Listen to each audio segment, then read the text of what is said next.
혹시 싱가포르에서 영주권 받고 나서 이런 고민 해보신 적 없으세요? 아, 이 비싼 월세 언제까지 내야 하지? 그냥 확 대출 받아서 내 집을 사버릴까? 이게 정말 우리 인생에서 엄청나게 중요한 재정적 갈림길이거든요. 그래서 오늘 우리가 던져볼 질문이 바로 이겁니다. 싱가포르 영주권자라면 과연 계속 렌트로 사는 게 맞을까요? 아니면 집을 사는 게 더 똑똑한 선택일까요? 이제부터 실제 사례 두 가지를 가지고 한번 제대로 파헤쳐 보겠습니다.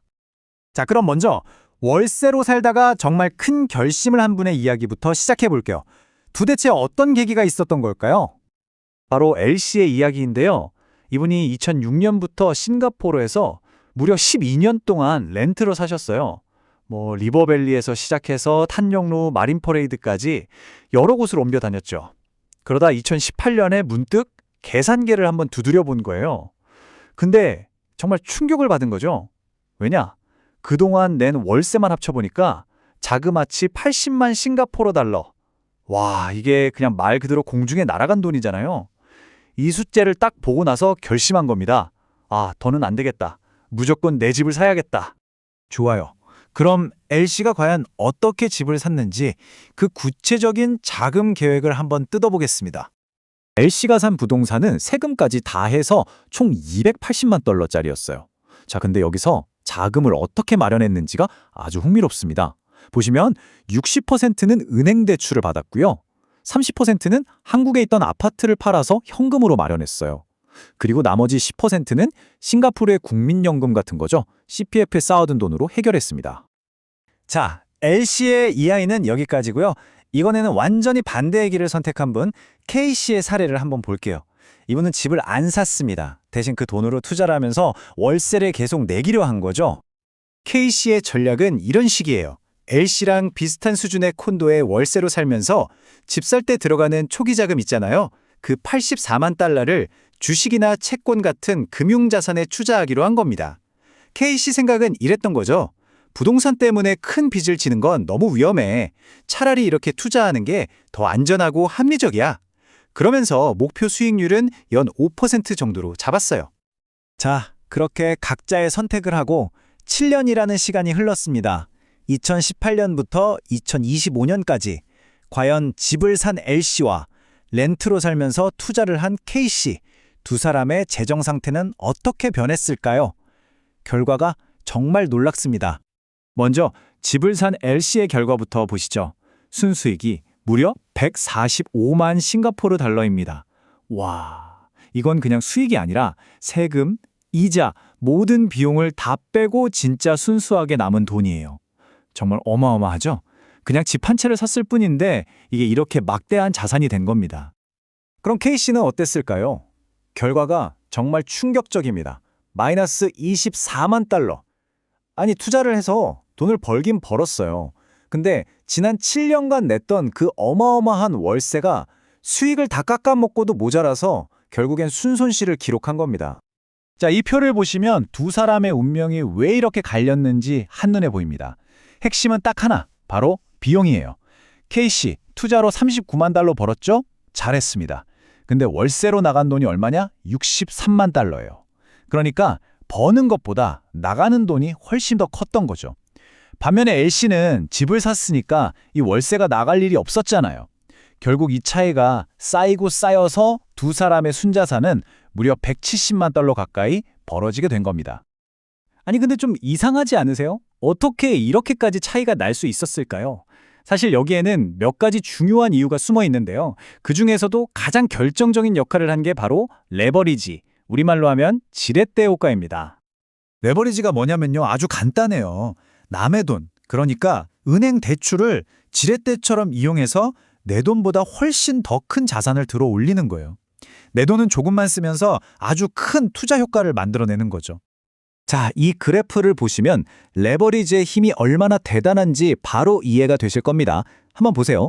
예를 들어 내가 3억 원을 투자해서 40% 수익을 냈다고 쳐요. 그럼 그냥 금융투자였다면 수익률은 당연히 40%겠죠?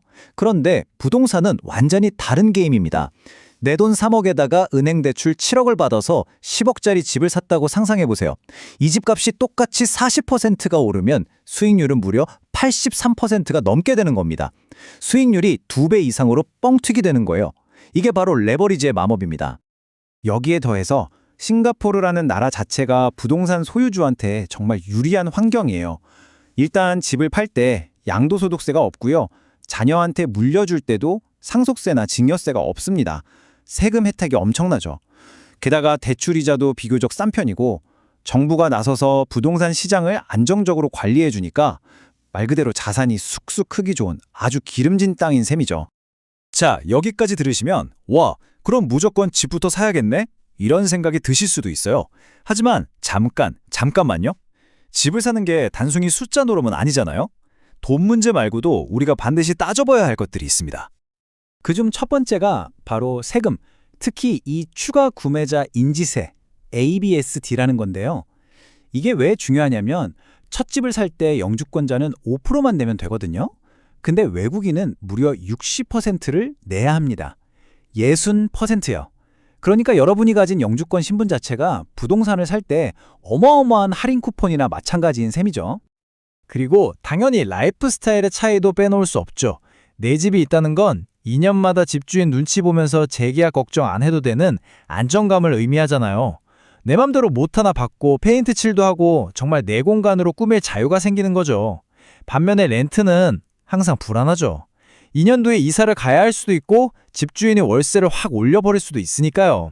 그리고 매달 내는 월세는 그냥 사라지는 돈이지만 주택담보대출 원리금은요. 그건 사라지는 게 아니라 차곡차곡 내 자산으로 쌓여가는 과정이라는 거, 이게 정말 큰 차이입니다. 물론 집을 사고 싶다고 다 살 수 있는 건 아니죠. 은행에서 대출을 받아야 하니까요. 안정적인 직장과 소득은 기본이고요. 여기서 정말 중요한 포인트가 하나 있는데 바로 나이입니다. 왜냐면 대출 만기가 최대 65세로 정해져 있거든요. 그러니까 하루라도 어릴 때 집을 사야 상환 기간을 최대한 길게 잡아서 매달 내는 돈의 부담을 줄일 수가 있는 거예요. 그리고 혹시 사업하시는 분이라면 소득의 70%만 인정된다는 점도 꼭 기억해 두셔야 합니다. 자, 하지만 마지막으로 이것 하나는 꼭 말씀드려야겠습니다.